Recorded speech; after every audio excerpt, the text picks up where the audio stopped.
चलिए next question. Cost of capital के अंदर क्या लिखा है? Jayas limited has the following capital structure. ठीक है। क्या है? ऑप्शन वन, 75% इक्विटी से लेके आए, 25% डेब्ट से लेके आए। ये ऑप्शन है उसके पास। 75-25, 75 इक्विटी, 25 डेब्ट। या सेकंड ऑप्शन है 50% इक्विटी लेके आए, 50% डेब्ट लेके आए। एंड थर्ड ऑप्शन है 25 इक्विटी से लेके आए, 25% इक्विटी से लेके आए एंड 75% डेब्ट से लेके आए। अगर 75% इक्विटी से लेके आओगे तो आपको कॉस्ट ऑफ इक्विटी 16 होगा। लेकिन अगर आपने डेप्ट 75% कर दिया तो रिस्क बढ़ जाएगा। है ना? डेप्ट 75% हो गया। है ना? तो ऐसे केसेस में इक्विटी कितना हो जाएगा? कॉस्ट ऑफ इक्विटी 24% हो जाएगा। जैसे जैसे आपके प्रपोर्शन में डेप्ट वाला पोर्शन बढ़ेगा वैसे ये रिस्की हो जाएगा। है ना? ठीक है।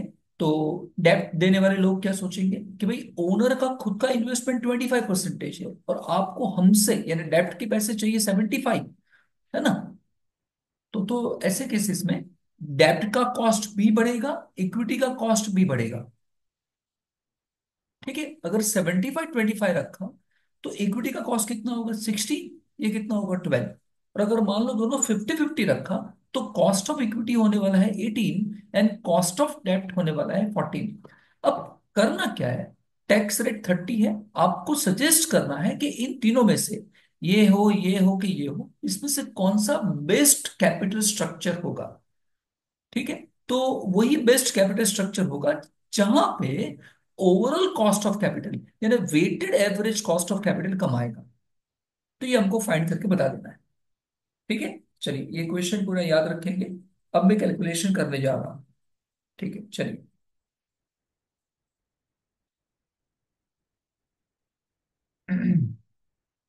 नेक्स्ट पेज पे देखिए।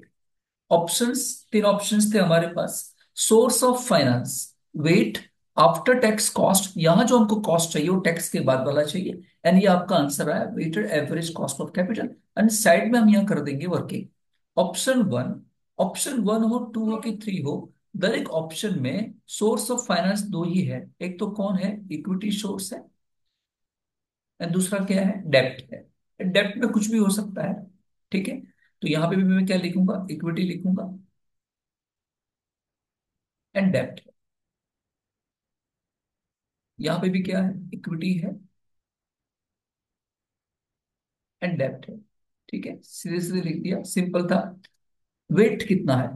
चलो पहले वाले ऑप्शन में क्या था? पहले वाले ऑप्शन में था 75-25। देख रहे हो ना? इक्विटी 75, ये कितना? 25। तो ये 75%। ये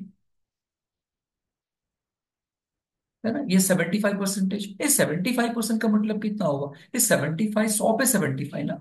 ये अगर 75% है और अगर ये 25% है, ठीक है, तो 100 पे 75, तो वन पे कितना होगा? 0.75 होगा। और यहाँ कितना होगा? 0.25।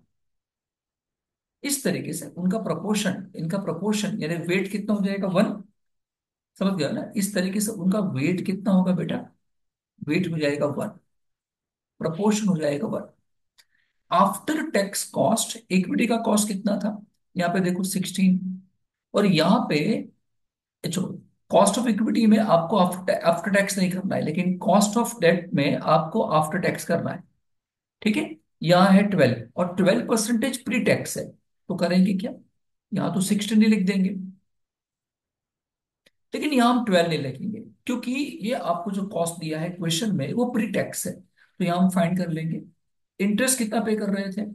इंटरेस्ट पे कर रहे थे, आप पे कर रहे हैं 12%। क्या लिख देंगे? 12। 12% का मतलब क्या? 100 पे 12 ना। तो अगर 100 रुपये अगर आपने उठाया है तो 12% टैक्स। लेकिन ये तो 100 पे 12 रुपये इंटरेस्ट, लेकिन ये तो इंटरेस्ट टैक्स से पहले वाला है। और टैक्स के परसेंटेज कितने हैं? 30%, यानी 1.1 - 0.3 इंटू क्या कर दोगे तुम यहाँ पे? 100। तो ये तो निकल ही जाएगा वैसे भी। है ना? ये हो जाएगा कितना? 0.7। और 0.7 इंटू 12 यानी ये हो जाएगा 8.4। ठीक है। ये मैंने डेप्थ फाइंड किया, ये हो जाएगा बेटा 8.4, ये डेप्थ फाइंड किया मैंने।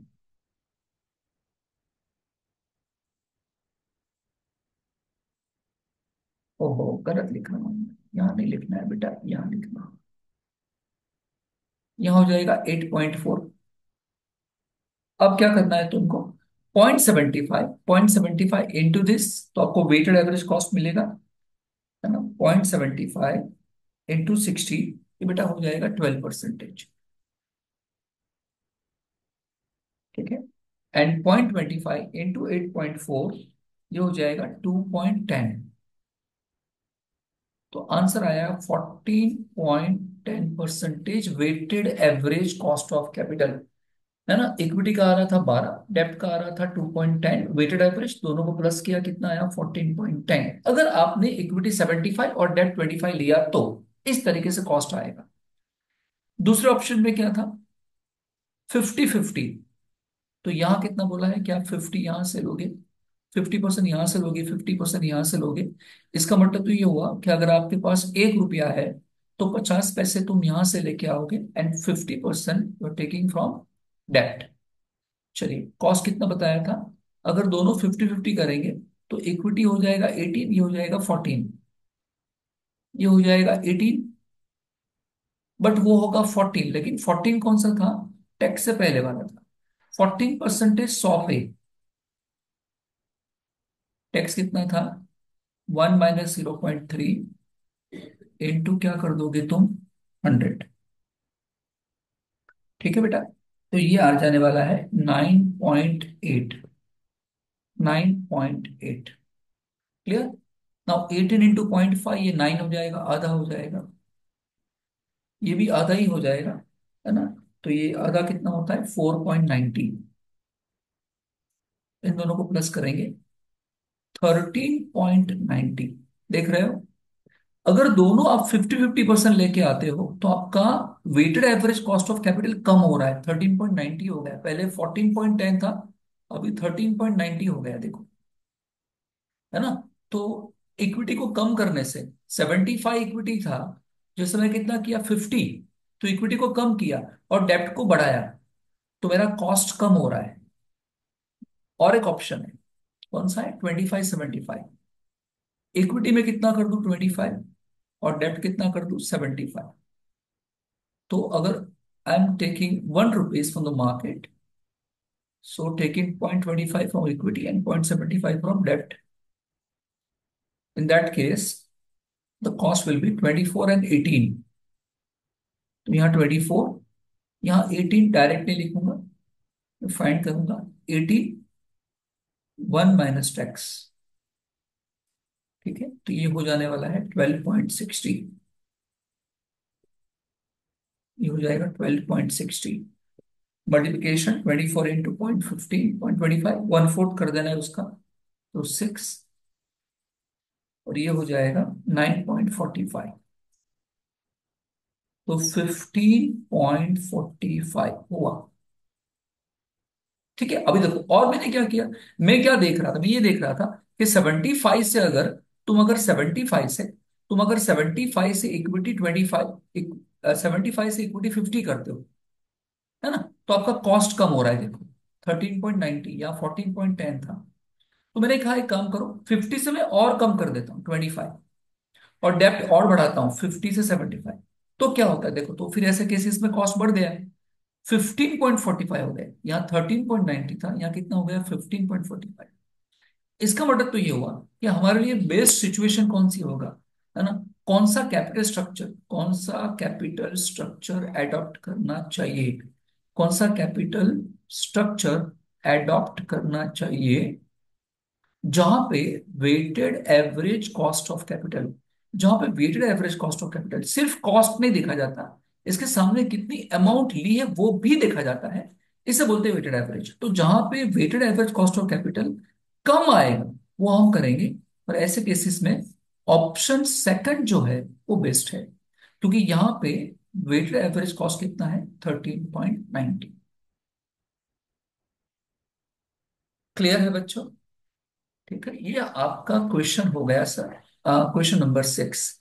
क्वेश्चन नंबर 4 एंड क्वेश्चन 5 दोनों सिमिलर ही थे, तो क्वेश्चन 5 मैंने आंसर में बनाया नहीं, कि जैसा क्वेश्चन 5 है वैसे क्वेश्चन 4 है, तो डायरेक्ट में चला गया फिर क्वेश्चन नंबर 6 पे। तो यह 6 यहाँ पे खत्म हो जाता है।